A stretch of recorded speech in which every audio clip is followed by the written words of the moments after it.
Very good afternoon, all of you. In this particular lecture, we will see inverse interpolation. So, in previous two lectures, we saw Newton's forward method and Lagrange's method and how they are used for interpolation. In this lecture, we will see inverse interpolation and how it is carried out. So, in previous lecture, we already discussed that in interpolation, we estimate the value of y corresponding to a certain value of x. So generally the values of x and y are given to you and you are asked to calculate the value of y for any certain value of x, and you use the data points available with you and you calculate the value of y. Y is nothing but f of x. And for Lagrange's method, we use this particular formula. So that we already discussed. When we say inverse, means we just interchange the values of x and y. That's it. There is nothing new. So what we do, we estimate the value of x for a given value of y, just opposite to the first case. And this particular process of estimating the value of x for a given value of y, then it is called as inverse interpolation. And you can see when you are interested to calculate the value of x for a given value of y, you will see the changes in the formula. And you can compare these two formulae. Instead of y, here you will see x. So that first change you will see. And again in each segment of the equation, you will see the value of x is replaced by y. So for example, here you can see x minus x1 is replaced by y minus y1. X minus x2 is replaced by y minus y2 and so on. Again, y0 is replaced by x0. And similarly, the other changes are made in second segment of the equation and all remaining segments of the equation. So just remember that whenever a question is asked, please check whether it is a direct interpolation or inverse interpolation. If it is direct interpolation, then definitely you will get an idea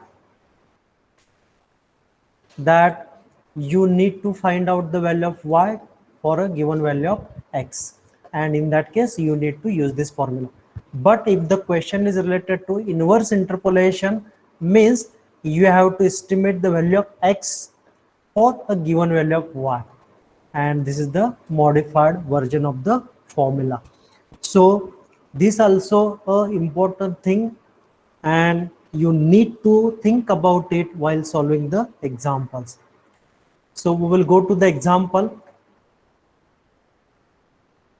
The following table gives the value of x and y. So here you can see in this table the value of x and y are given to you. And find the value of x corresponding to y equal to 12 using Lagrange's method. So in this problem, what is very important? The name of the method is mentioned, Lagrange's method, but it is not mentioned whether you should go for direct interpolation or inverse interpolation. So you need to check what value you have to calculate and for which value. So here you have to calculate the value for x corresponding to y equal to 12, and when you compare that with the table, you will get some idea that this particular problem must be solved by interpolation, and that is inverse interpolation, and the name of the method that you need to use is Lagrange's method. Yes, of course, for syllabus point of view, you have only inverse Lagrange's method. So from this problem, we now understood that we need to apply inverse Lagrange's interpolation method, and we have to calculate the value of x when y is 12. So the step one is very clear. You need to write down all the given values. So x naught is 1.2, x1 is 2.1, x2 2.8, y naught 4.2, y1 6.8, y2 9.8. So we assign the numbers to a corresponding notations. Then in next step, what we need to do, we need to write down the formula for inverse interpolation using Lagrange's method. So the formula is x is equal to y minus y1 into y minus y2 upon y naught minus y1 into y naught minus y2 into x naught, plus you can see the second segment y minus y naught minus y minus y2 upon y1 minus y naught into y1 minus y2 into x1, and last segment y minus y naught into y minus y1 divided by y2 minus y naught into y2 minus y1 into x2. So in previous slide we saw generalized equation. Now here we wrote the specific. Okay. So next step is to put all the given values in this equation. So we put y equal to 12 as well as all the given values in the table in this equation. And you might have understood that why I have written all the values once again even though they are given in the table, because the equation is very big and in this case only 3 data points are there. If more than that, then equation will become very complicated. So it's better to always write the notations and corresponding values before we put the values into the equation. So we put y equal to 12 everywhere and corresponding values of y1, y2, y0 and so on in this equation. And when you put this all the values in the equation, again very important thing is that you need to solve the problem segment by segment, because there are so many brackets, and I observed that in the examination the student forget to put bracket appropriately and they do mistakes. So it's always a good practice to solve the problem segment by segment. So you can see I highlighted the different segments of the equation and their calculations.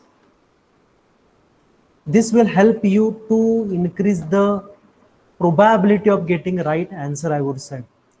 So simplify the equation step by step, and upon simplification you will get x is equal to 3.0829. So when we look at the process of solving this problem, it is exactly same as Lagrange's direct interpolation method. Just change is that in Lagrange's direct interpolation, we calculate the value of y for given value of x, and in inverse interpolation, we calculate the value of x for a corresponding value of y. So that change is there, and correspondingly you will see the changes in the formula. So if you have any question related to Lagrange's direct interpolation and inverse interpolation, you can ask to me. Yes, is there any question from your side?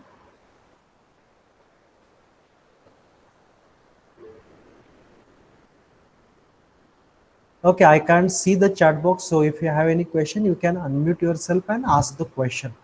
Or at the end, I will take the questions from the chat box. Okay, then we will move ahead and we will see numerical differentiation using Newton's forward method. So again in yesterday's lecture, what we discussed, Newton's forward method and how it is used for interpolation problem. Now we will see how that Newton's forward method is used for numerical differentiation. So yesterday we saw this formula. This particular formula is called as Newton's forward interpolation formula. So y is equal to y naught plus p del y naught plus p into p minus 1 upon 2 factorial del square y naught plus p into p minus 1 into p minus 2 upon 3 factorial into del cube y naught and so on. This is the generalized formula that we use for solving the problems related to interpolation. Now, in order to apply the, in order to get the differentiation, what we simply do, we take the derivation of this formula. So if we consider this as equation number 1, then we take the differentiation, but it's not a simple derivation. Again, there are steps and a long derivation is there. After doing that, you will get this particular equation. Let's call this as equation number 2.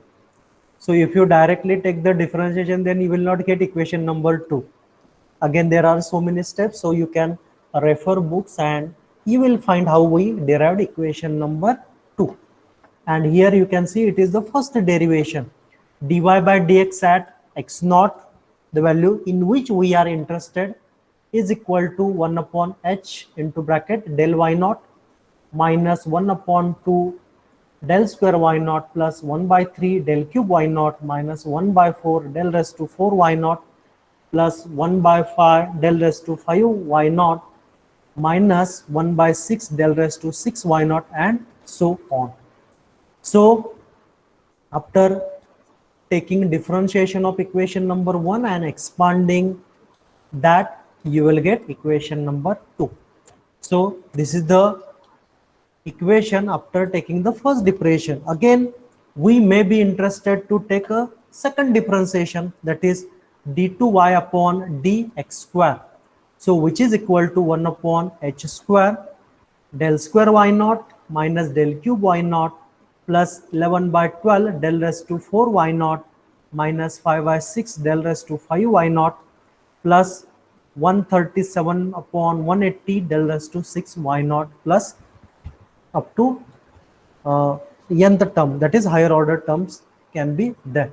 So let's call this as equation number 3. So two questions may be there in your mind. Why we need to calculate dy by dx and d2y by dx square? So the answer is very simple. Suppose the equation number 1 is there in such a way that there is a displacement value, let's say yes. And from displacement you want to calculate the velocity. Then the velocity means the rate of change of displacement with respect to time, it will become velocity. Again, if you know the velocity, you may be interested to know the acceleration. So we know that the rate of change of velocity is nothing but the acceleration.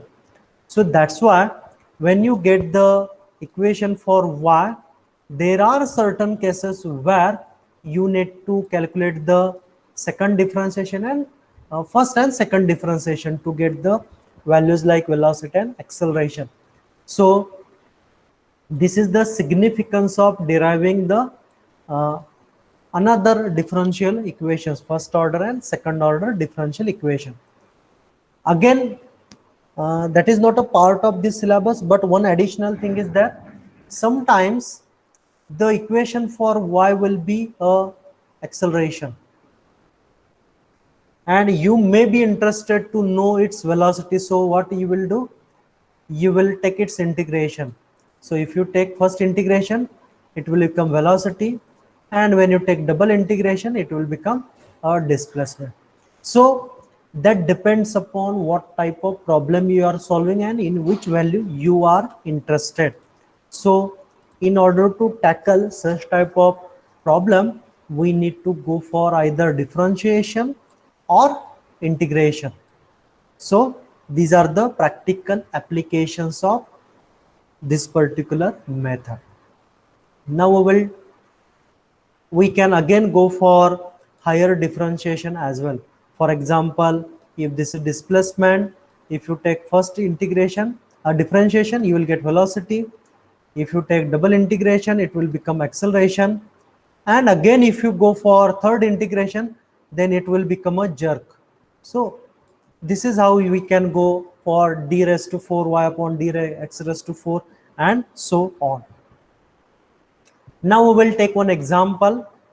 So given that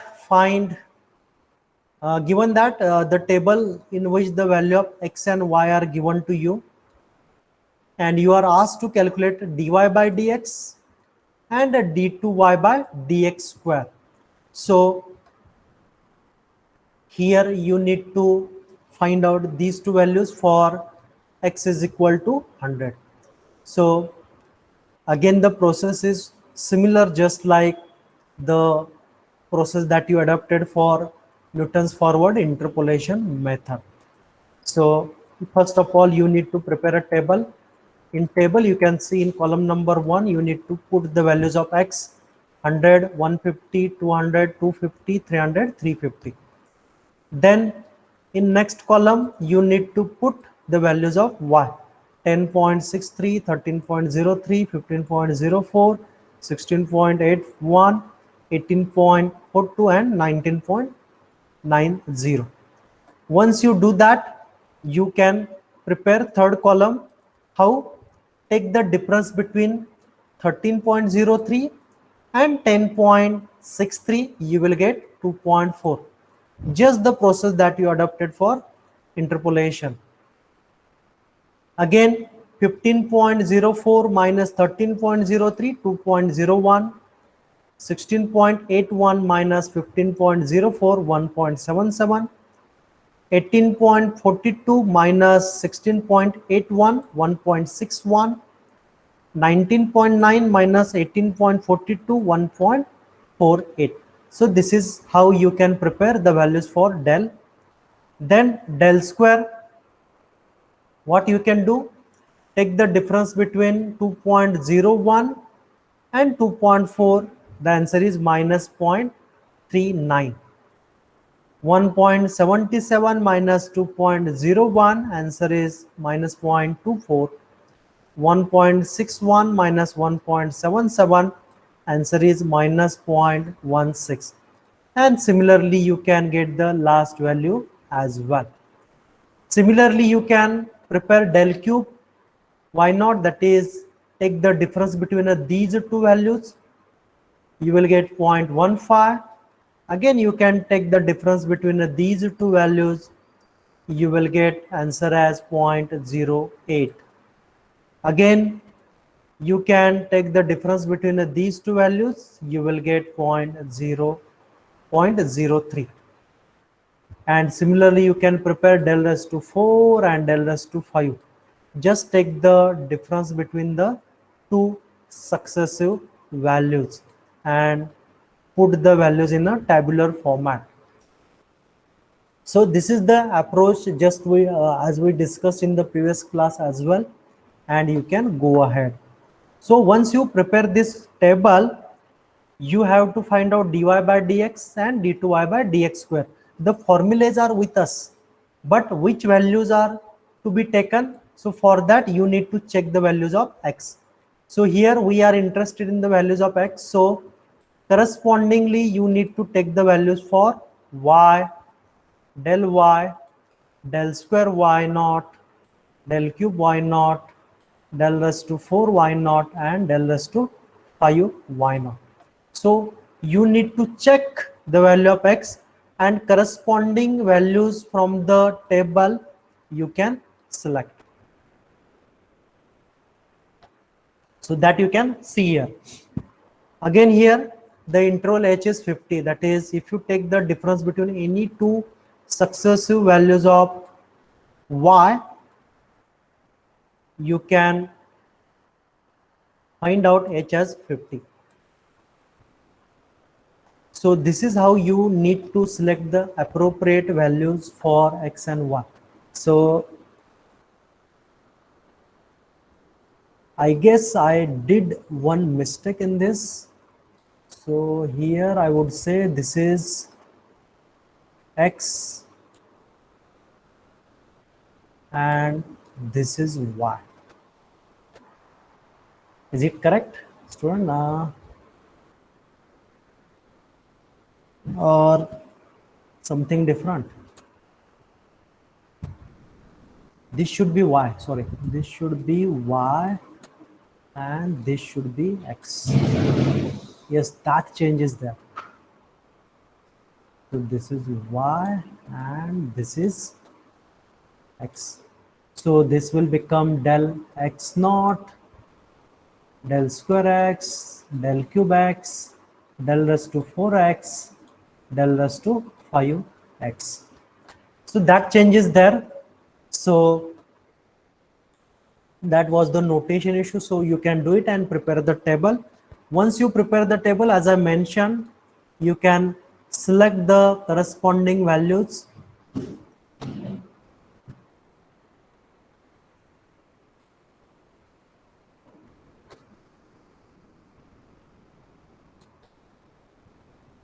You can see here, you can select those values, and here it is y. This is not x. For y equal to 100, you need to calculate the value for x. So you can see here x naught 100, y naught 10.63, and you can put the values in the equation.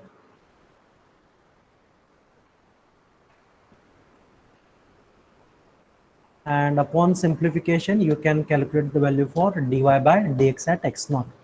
So put the values of del y naught, del square y naught, del cube y naught, del raised to 4 y naught, del raised to 5 y naught, and del raised to 6 y naught in the equation. H is also 50, and do the calculations and tell me what is the value for dy by dx at x is equal to 100, and d2y by dx square. So do the calculations and tell me what are the correct values. Yes, so yes, do these calculations and tell me the answer. Put the answer in the chat box.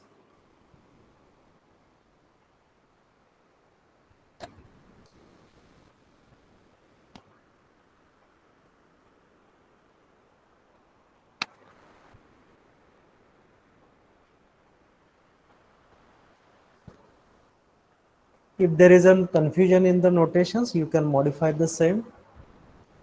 But yeah, of course, all the values of y and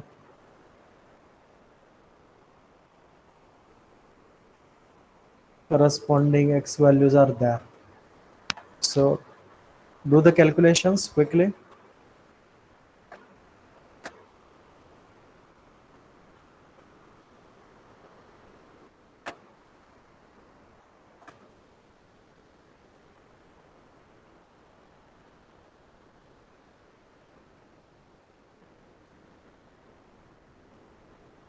Jaideep, what is the answer for dy by dx?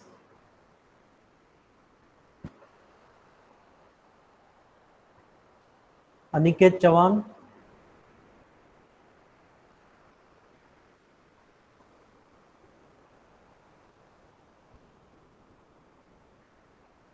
Aniket Didare,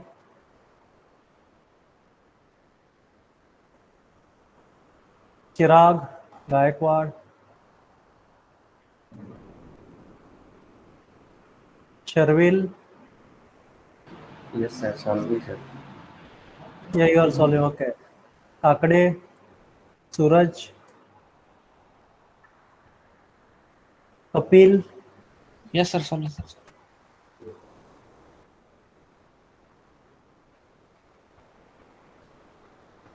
Okay. So for dy by dx, the answer I received from the student is point. Yes, from T A division. Yash, Abhishek, Shreyas, Shaunak, Akin, Shruti, Manali, Om, Prajakta, Sahil,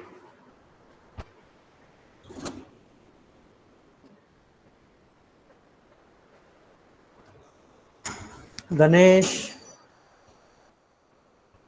Sarvesh, Mrunal, TA, are you doing calculations or not?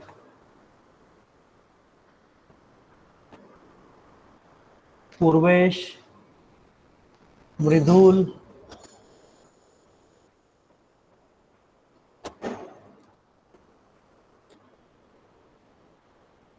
Onkar did the calculation. Vaishnav, Kimya. Okay, for dy by dx, the answer is 0.05317.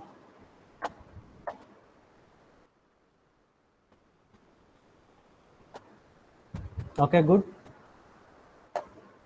Your student could calculate. I'm not sure whether that answer is correct or not, but you can do it your end and tell me the answer. And what about d2y by dx square? Can anybody confirm the answer?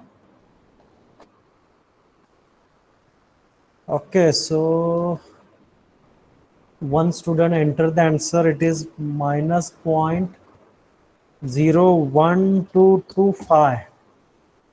Okay, can anybody confirm whether the answers are correct or not?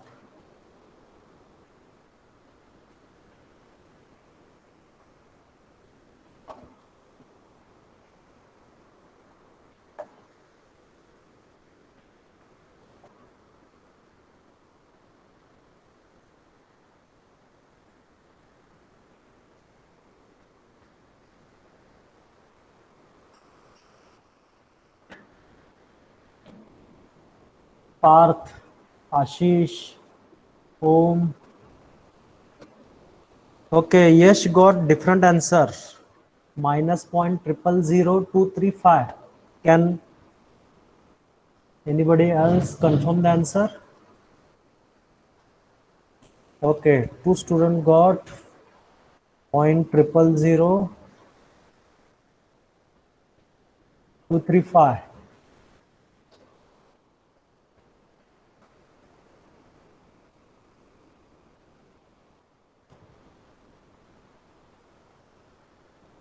Okay, so it seems that the answer is minus 0.000235.